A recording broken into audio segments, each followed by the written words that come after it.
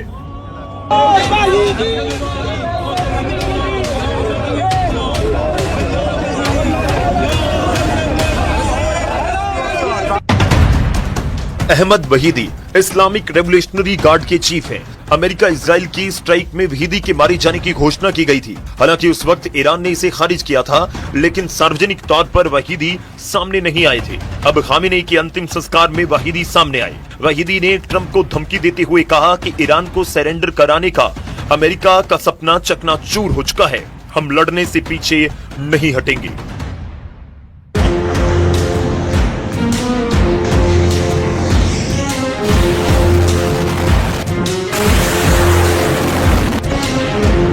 मुस्तफा के दूसरे जिस कमांडर ने इजराइल के होश उड़ाए वो है कुद्स फोर्स के कमांडर कानी। ब्रिगेडियर जनरल इस्माइल कानी ईरान के कुद्स फोर्स के चीफ हैं। युद्ध के बीच उन पर इजराइल की खुफिया एजेंसी मोसाद के एजेंट होने के आरोप लगाए गए थे। यही नहीं, इस्माइल कानी को अमेरिकी इंटेलिजेंस एजेंसी CIA के एजेंट होने का शक भी जताया गया था। युद्ध के बीच अमेरिकी हमले में कानी की मौत की अफवाह उड़ाई गई थी।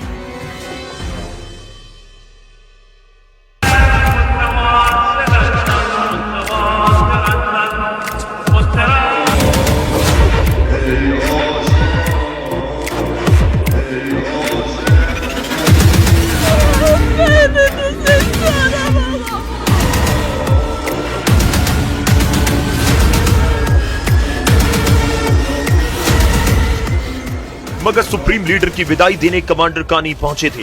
उन्होंने सुप्रीम लीडर के ताबूत के सामने अमेरिका से बदला लेने का ऐलान किया। ईरान के पूर्व सुप्रीम लीडर के 3 बेटों ने भी अंतिम यात्रा में शामिल होने का रिस्क लिया है।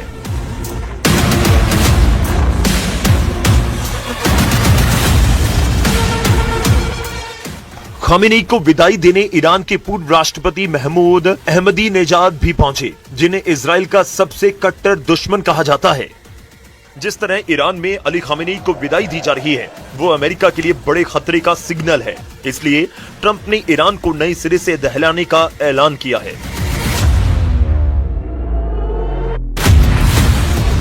ट्रंप ने कहा कि अब हमला होगा तो कुछ ही घंटों में ईरान की बिजली और पावर जनरेशन इकाइयां तबाह कर दी जाएंगी।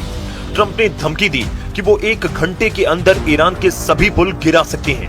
ट्रंप ने चेतावनी दी है कि ईरान के सभी बड़े प्लांट को बमबारी कर खत्म कर सकते हैं। ट्रंप ने सबसे भयानक वार्निंग ये दी है कि ईरान के सभी नेता एक जगह है, वो चाहे तो सबको एक शॉट में खलास कर सकते हैं।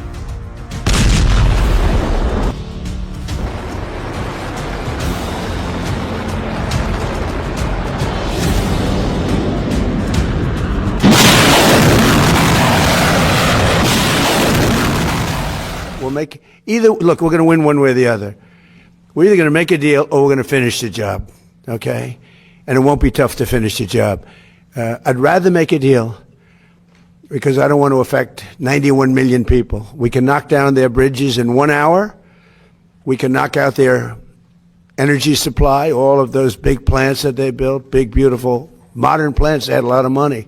They don't have any money now. Trump ने अपना पूरा फोकस अभी ईरान पर बना रखा है। इधर सीरिया में इजराइल की मुश्किलें बढ़नी शुरू हो गई, जहां राजधानी दमिश्क में 2 बम धमाकों से नए युद्ध का सायरन बज चुका है।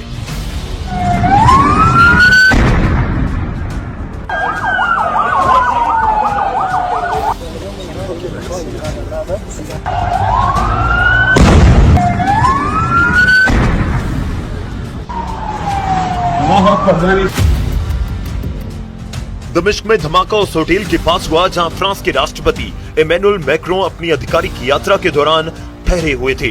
गनीमत ये थी कि फ्रांस के राष्ट्रपति धमाके के वक्त होटल में नहीं थे। मैक्रों की सीरिया दौरे के बीच दमिश्क में धमाकों से दहशत फैल गई। हाई प्रोफाइल होटल के पास धमाके हुए हैं। सीरिया तुर्की के इशारे पर चलता है। अहमद अल शरा एर्दोआन के सबसे भरोसेमंद कमांडर रह चुके हैं, इसलिए दमिश्क बम धमाके से नेतन्याहू टेंशन में आ चुके हैं, क्योंकि सीरिया में इजराइल ने बफर जोन बना रखा है।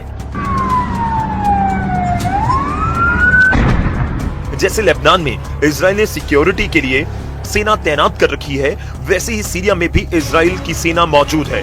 तुर्की इसका जबरदस्त विरोध करता है। एर्दोआन ने पिछले कई महीनों से नेतन्याहू के खिलाफ मोर्चा खोल रखा है, इसलिए मुमकिन है दमिश्क बम धमाके इजराइल तुर्की टक्कर का ट्रेलर भर हों। हालांकि अभी इजराइल को ईरान फ्रंट में संभालना पड़ेगा, क्योंकि ईरान से भयानक मैसेज आने लगे हैं।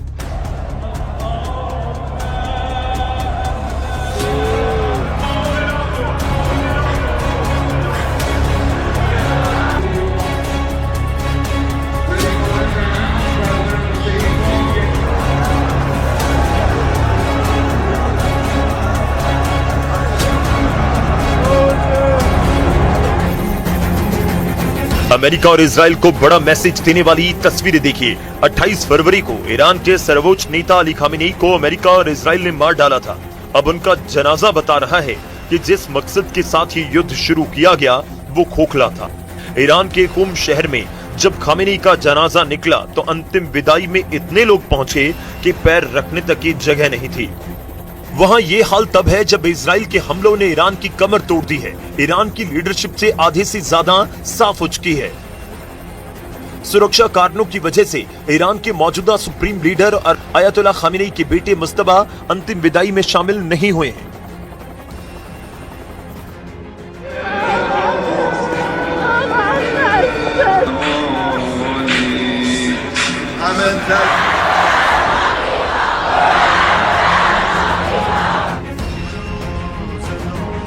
ईरान के पवित्र शहर कूम से जो तस्वीरें आई वो ट्रंप को सोचने पर मजबूर कर देंगी। ईरान युद्ध 60 दिन के लिए रुका हुआ है, कई मुद्दों पर कभी हाँ तो कभी ना। इस बीच ट्रंप तुर्की के अंकारा में है, जहां तुर्की के समय के हिसाब से सुबह 10:45 पर और भारत के समय के हिसाब से दोपहर 1:15 पर नेटो समिट शुरू हुआ। नेटो में शामिल 32 देशों के प्रतिनिधि तुर्की की राजधानी अंकारा में मौजूद हैं और इन सब के बीच अंकारा